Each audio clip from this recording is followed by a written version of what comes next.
श्री गोपाळ कृष्ण भगवान की जय। लीळा नंबर 79।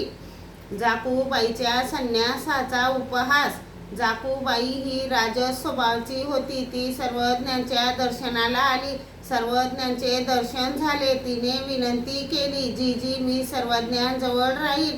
सर्वज्ञ म्हणाले, अशांना आम्ही येथे राहू देत नाही। मग ती म्हणाली, हे सर्व तर येथे राहत आहेत, मग ते कसे काय?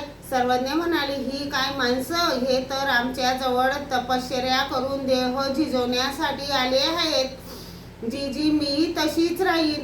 सर्वज्ञ म्हणाले, यांना विटा माती व्हावी लागते, तर मीही वाहीन जी। सर्वज्ञ म्हणाले, तुमची साडी चोळी मळेन, तुमचे डोके मळेन, तुमची नखे मोडतील। मग ती म्हणाली, मोडतील तर मोडतील, अजून काय जी? सर्वज्ञ म्हणाले, असे सर्वच करावे लागेल। असे म्हणून श्रीकराने मुंडनाचा अनुकार दाखविला। तिने तेही मान्य केले, परंतु सर्वज्ञांनी तिला राहू दिले नाही। मग ती गेली। श्री गोपाळ कृष्ण भगवान